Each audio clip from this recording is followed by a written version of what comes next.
Good morning, students.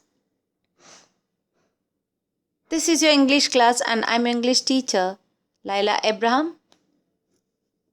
Today, I'm going to present the poem The Spider and the Fly written by Mary Hobbit.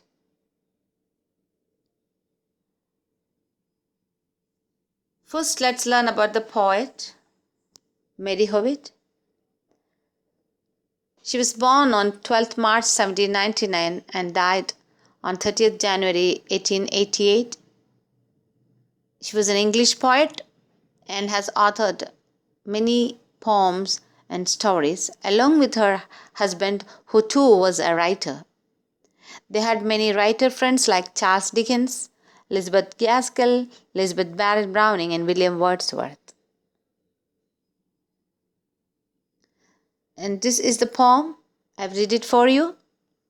The Spider and the Fly. "Will you walk into my parlor?" said the spider to the fly. "'Tis the prettiest little parlor that ever you did spy. The way into my parlor is up a winding stair, and I have many curious things to show when you are there."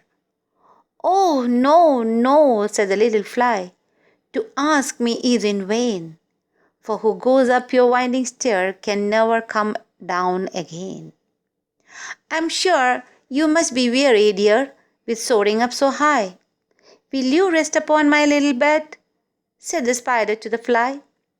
"There are pretty curtains drawn around, the sheets are fine and thin, and if you like to rest a while, I'll snugly tuck you in." "Oh, no, no," said the little fly, "for I've often heard it said, they never wake again who sleep up on your bed."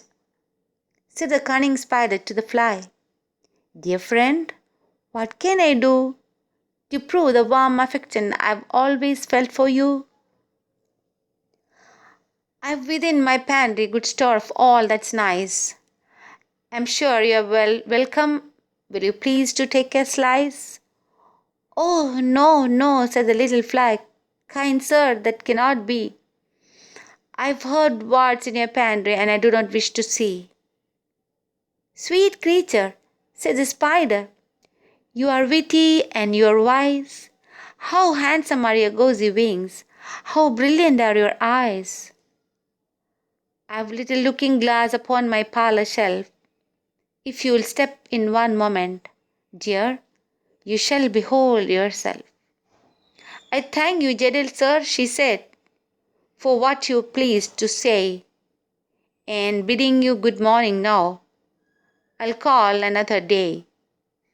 The spider turned him round about and went into his den, for well he knew the silly fly would soon come back again. So he wove a little subtle web in a little corner sly, and set his table ready to dine upon the fly.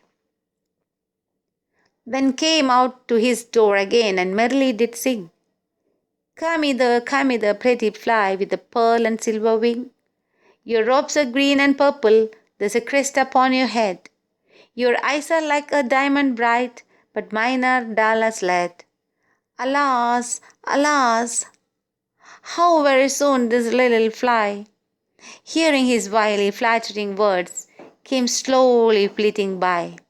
With buzzing wings she hung aloft, then near and nearer drew, thinking only of her brilliant eyes and green and purple hue, thinking only of her crested head, poor foolish thing. At last up jumped the cunning spider, and fiercely held her fast.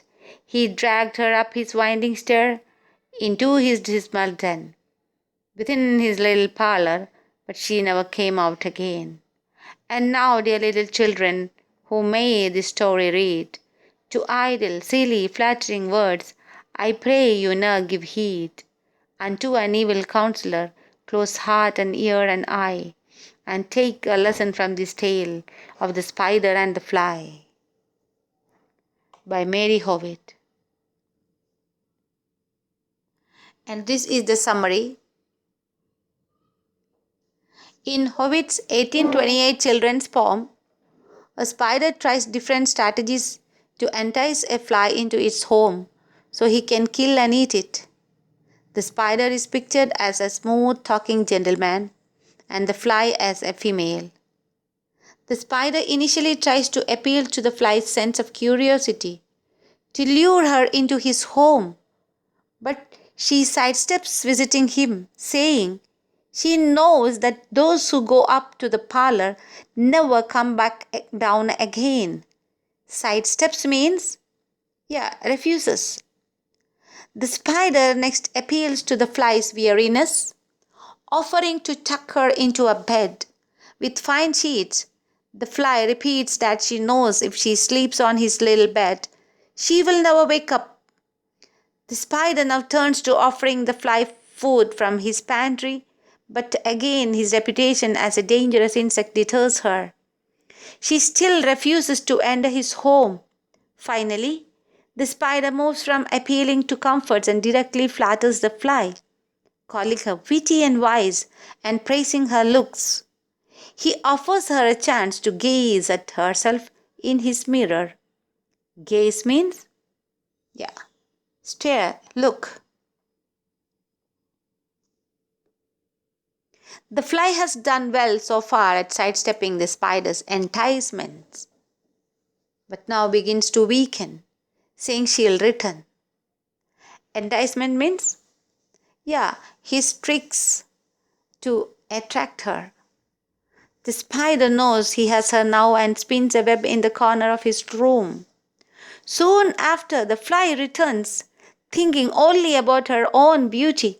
She comes close enough that the spider can seize and drag her into his dismal parlor. She is never seen again.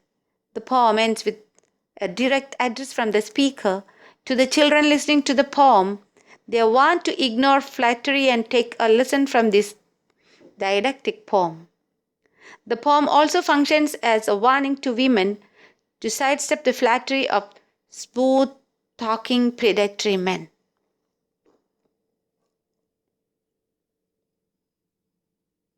Character sketch of the spider. The spider was very cunning, whose aim was to eat the delicious fly.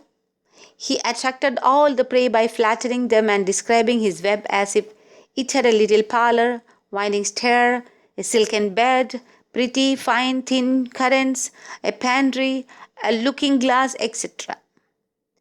The fly had rejected the dangerous visit to the spider's web. Failed in his task, he tried to attract her by singing a song about the fly and how he felt hurt when the fly rejected his invitation to his web. He flattered her to lure her to enter his den. He successfully executes his plan and dances upon the fly. Character sketch of the fly. The fly is silly and foolish. Although the fly knows that the spider is cunning and shrewd, she unwillingly wants to believe in the spider's words, just like any of us who would believe in the words of an online fraud mafia. Initially, she refuses to accept his offers, but later she could not resist flattery and wanted to look at her beautiful image in the looking glass. This thoughtless behavior leads to her death. Now, these are the poetic devices used in this poem, the spider and the fly. Poets use literary devices or figures of speech to make the poem beautiful. So, here the first poetic device is simile. A simile is a figure of speech in which likeness between two different things using the words as or like. For instance, your eyes are like the diamond bright, but mine are dull as lead. Here, the fly's eyes have been compared to a diamond and the spider's eyes to lead, which is a dark substance which has no shine. Repetition. It is a word, phrase or sentence or a poetical line repeated to emphasize, means to give more stress. Its significance in the text. For instance, "Oh no, no," said the little fly, "for I have often heard it to said, they never, never wake again. who sleep upon your bed. Here no is repeated and never is also repeated. This is called repetition. Now alliteration. The repetition of consonant sounds usually at the beginning of words is called alliteration, and this alliteration you will find in a line.